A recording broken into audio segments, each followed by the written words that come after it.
पहले मैं बताऊंगा ब्रिक्स के बारे में, फिर क्वाड के बारे में, तो दोनों का डिफरेंस बताऊंगा। ठीक, ब्रिक्स क्या होता है? ब्रिक्स क्या है कि विकासशील देशों का समूह है, उभरती हुई इमर्जिंग इकोनॉमिक्स का जो ये समूह है ब्रिक्स। इसमें 5 देश होते हैं, मतलब शुरुआत के सिर्फ 5 देश थे, 4 जिनके अंग्रेजी वर्णमाला के शुरुआती अक्षरों से ब्रिक्स बना पहले है। 4 थे, 5 बाद में आए। जैसे कि ये बी से ब्राज़ील, आर से रसिया, इंडिया, आई से इंडिया, चाइना, साउथ अफ्रीका। ठीक है, और जो ब्रिक्स था इसका पहले नाम था ब्रिक, जो रखा था जिम ओ'नील ऑफ गोल्डमैन ने।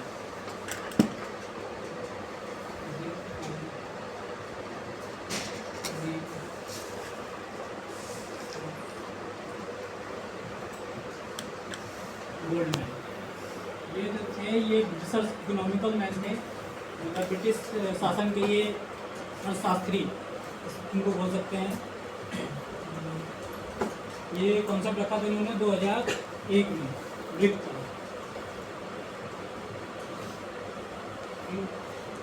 इसलिए इन्होंने रखा कि ये देखते हैं कि जो ग्लोबल साउथ है अपना विकासशील देशों का समूह, इस पर लोगों की नज़र कम थी। जो ग्लोबल नॉर्थ है जिसमें विकसित देश होते हैं as compared to the global south, उस पर लोगों की नज़र ज़्यादा थी, मतलब ध्यान कम दिया जाता था।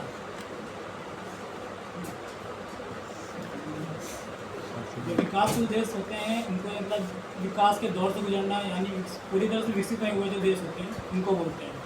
इसमें प्रति व्यक्ति आय, औद्योगिक उत्पादन और जीवन स्तर कम होता है, अर्थात वो देश जो तेज़ी से औद्योगिकरण की ओर और आर्थिक सुधारों पर अपने आप पे काम कर रहे हैं, वो होते हैं विकासशील देश। विकास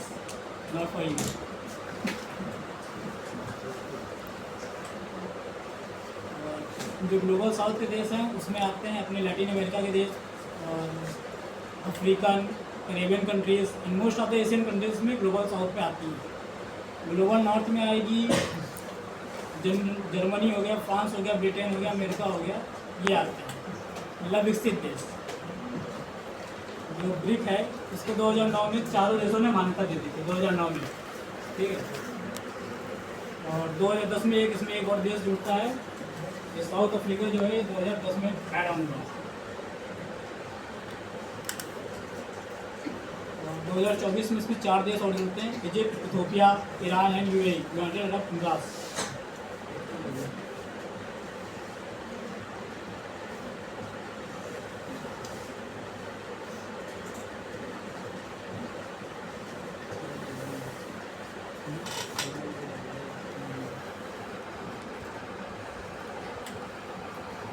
दो 2024 में जुड़े, 2025 में जो हुआ उसका नाम था इंडोनेशिया।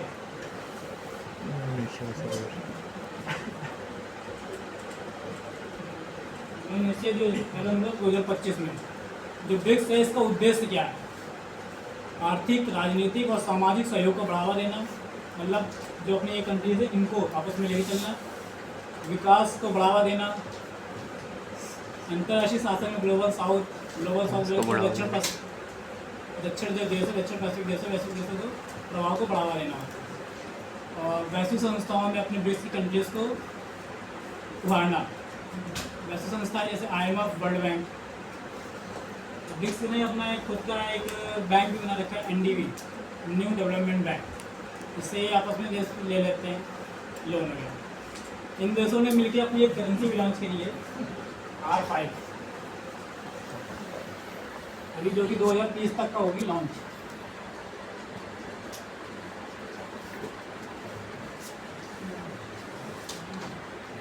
जो R5 करेंसी है ये इन देशों के, ब्राज़ील, रसिया, इंडिया, चाइना, साउथ अफ्रीका, इन देशों के पहले जो करेंसी के जैसे इंडियन रुपीज़ जैसे अक्षरों के पहले R से लिए गए, तब इनका नाम पड़ा R5।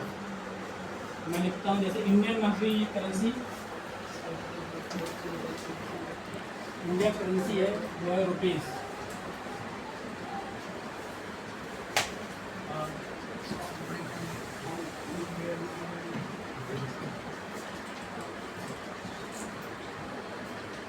चाइनीज़ करेंसी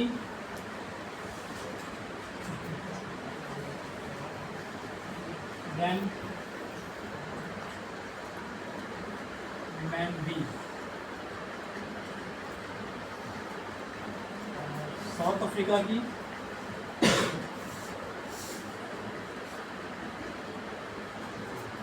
ब्रांड है RANB।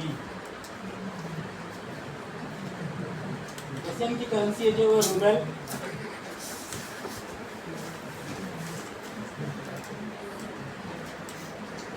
Russian currency rouble. ठीक,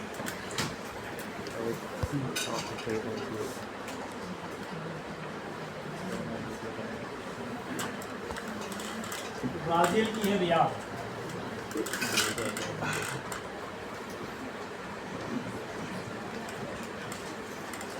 ठीक है, अब बताते हैं इनका वेटेज कितना है। मतलब ये जो करेंसी है ये जब नॉन 24-20-30 में इनका वेटेज भी पड़ेगा। तो वेटेज कितना होगा कि कौन सा देश कितना % वेटेज देगा। सबसे ज़्यादा देगा वो चाइना होगा। चाइना 25%।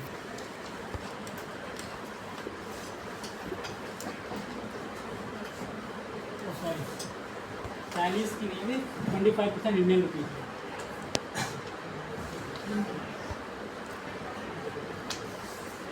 चाइनीज़ 40 है, 25% इंडियन रुपीज़ है। रशियन की जो रुपये है वो 15। ब्राज़ील की 15। इंडिया वाला इंडियन है, रशिया वाला ये रशियन अपने साउथ अफ्रीकन रैंड ये 5% वेटेज के साथ रहेगी। है। रशिया में थर्मल तो सीधा मतलब पैसा कमा लिया ना करने के घर। इस करेंसी को लॉन्च करने का उद्देश्य ये है कि इन देशों के बीच जो व्यापार रहेगा वो सुगमता के साथ, मतलब आसानी से हो सके, सरलता के साथ हो सके, और डॉलर पे जो निर्भरता है बाकी देशों की उसको कम किया जा सके। बेसिकली देखा जाए तो आर्थिक और विकास पर आधारित है पूरा ये ग्रुप, जिसको बोलते हैं ब्रिक्स। कोई सुरक्षा या आर्थिक गठबंधन है, सुरक्षा या बोल सकते हैं रक्षा गठबंधन नहीं है। तो इसकी अगर देखा दुनिया की बड़ी आबादी को ये वैश्विक नेतृत्व करता है, इसका प्रतिनिधित्व करता है। इसमें लगभग 4.7 अरब लोग, विश्व की कुल जनसंख्या का लगभग 58.75%, 60 समझो इसको, जनसंख्या इसकी कितनी आती है टोटल 4.7 है।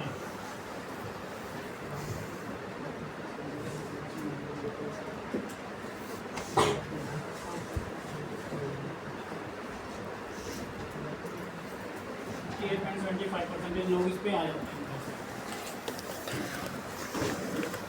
इसकी होस्टिंग यदि देखा जाए तो 2025 में जो है वो ब्राज़ील में हुआ था, क्योंकि इसका संस्करण था 17वां। इससे पहले भारत ने भी एक बार की 2021 में, क्योंकि इंडिया ने किया था जब वो था 13वां संस्करण, और अभी 2026 में वो फिर होगा, वो होगा 18 संस्करण, वो भी भारत में ही होगा। ठीक है, अब आते हैं क्वाड की बात।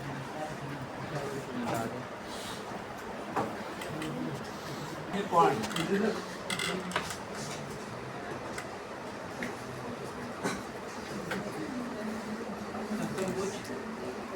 सुरक्षा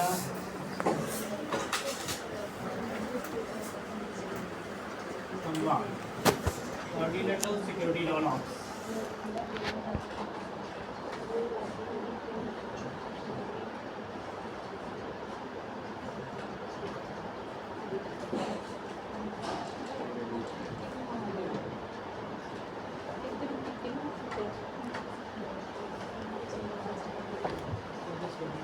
इसमें 4 देश होते हैं। जो 4 देश हैं वो 4 के चारों जो है लोकतांत्रिक देश हैं। पहला अपना हो गया भारत, ऑस्ट्रेलिया, जापान और संयुक्त राज्य अमेरिका। 4 देश हैं, भारत, जापान,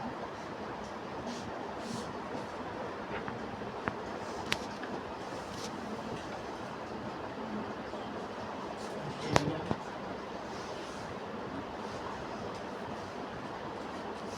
था।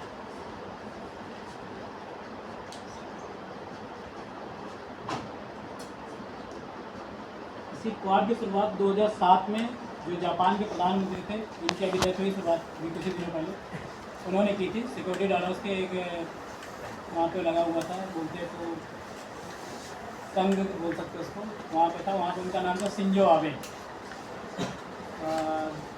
उन्होंने की क्वाड का इसका मकसद है इंडो पैसिफिक क्षेत्र की सुरक्षा करना। इंडो पैसिफिक क्षेत्र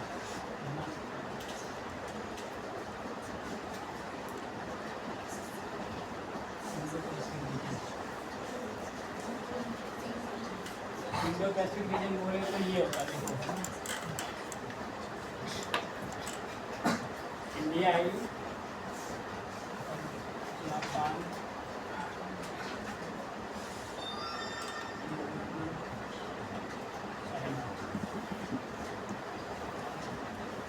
यूएसए और इधर अपना ऑस्ट्रेलिया।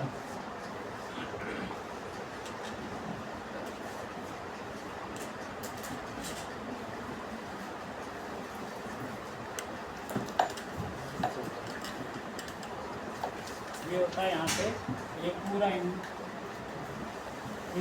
सागर जो है हिंदुस्तान में मतलब, और ये प्रशांत महासागर, इसको होते हैं इंडो पैसिफिक रीजन, जो कि बचाना मतलब मेन है रीजन इसका चाइना। चाइना बोलता है कि ये हिंद प्रशांत महासागर को, पैसिफिक रीजन को बोलता है ये है साउथ चाइना सी।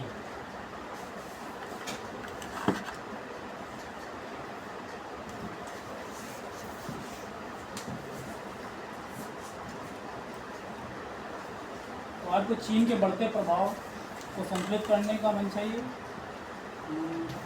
एक औपचारिक सैन्य गठबंधन है। सैन्य गठबंधन नहीं है, लेकिन अब तो इसको इस्तेमाल किया है सैन्य गठबंधन के लिए। और 2017 में चाइना का प्रभुत्व कम करने के लिए एक नियम भी बनाया गया था, पहला रूल बेस्ड इंफॉर्मेशन ऑर्डर, नियम आधारित अंतर्राष्ट्रीय व्यवस्था। 2017 में रूल बनी रूल बेस्ड।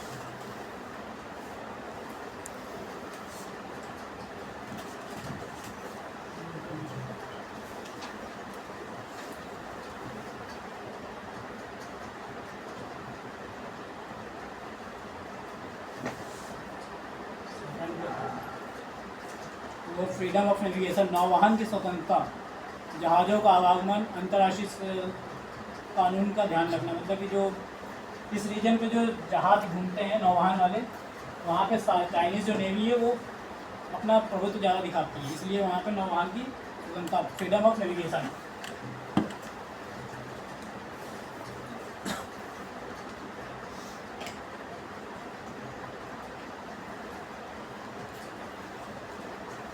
चौथा, peaceful settlement of territorial disputes, क्षेत्रीय विवादों का शांतिपूर्ण समाधान करना, जो कि भारत करता रहता है।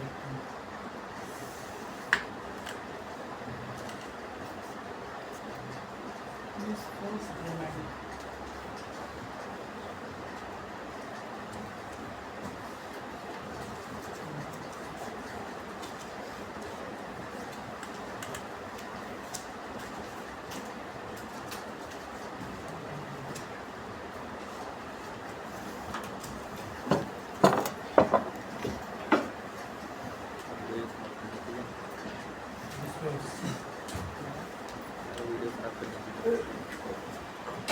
जो उससे तभी शांत ग्रुप पूरा है क्वाड।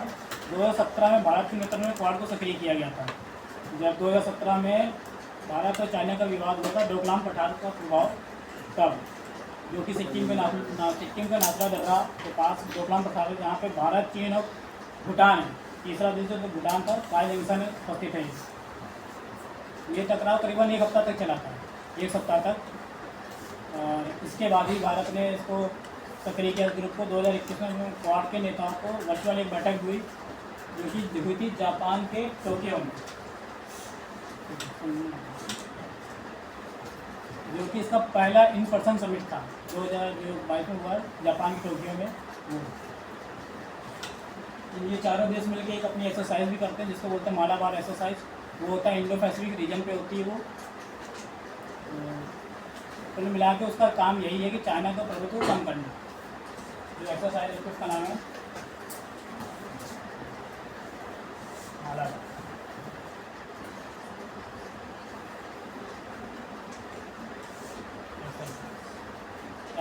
चीज़ें करते हैं। देखा जाए तो अंदर बताते हैं ब्रिक्स वर्सेस क्वाड में ब्रिक्स का मुख्य उद्देश्य क्या है कि आर्थिक और विकास में सहयोग करना है आपस में एक दूसरे का। क्वाड का क्या सुरक्षा और रणनीतिक सहयोग है। और क्षेत्रीय अगर देखा जाए तो एक क्षेत्रीय फोकस देखा जाए तो ब्रिक्स का जो पूरी दुनिया पे फोकस करता है, वैश्विक है। और जो ये क्वाड जिसका काम है सिर्फ इंडो पैसिफिक रीजन में, मतलब हिंद प्रशांत महासागर के जो रीजन है उस पर काम करता है। इसकी जो प्रकृति देखी जाए बहुपक्षी, मतलब आर्थिक समूह है ये पूरा ब्रिक्स जो है वो सबको देख के चलता है, पूरी दुनिया को देख के चलता है। और ये जो है सुरक्षा इन चारों देश की सुरक्षा के लिए बना है, जो कि चाइना से प्रभाव को कम करने के लिए बना है चारों देश, रणनीतिक मंच है। इसका सदस्य देखा जाए तो दोनों में ही लोकतांत्रिक देश हैं, मगर इसमें ब्रिक्स में क्या है लोकतांत्रिक प्लस अधिनायकवादी। अधिनायकवादी क्या होते हैं जिसमें चाइना हो गए, रसिया हो गए, ये देश हो गए अधिनायकवादी। और जो क्वाड इसमें सारे लोकतांत्रिक देश हैं, चार के चारों देश हैं वो लोकतांत्रिक देश हैं। देखा जाए तो अपना भारत है वो दोनों ही ग्रुप में है, जो ब्रिक्स में भी है क्वाड में भी है। तो एक तरफ भारत जो है वो चाइना के साथ अपनी इकोनॉमी को भी बूम कर रहा है, दूसरी तरफ वो चाइना के प्रोडक्ट को कम भी कर रहा है। इसे कहते हैं आज का भारत, ठीक है। मतलब ना काऊ से दोस्ती ना काऊ से बैठ, ठीक है भाई, पता नहीं।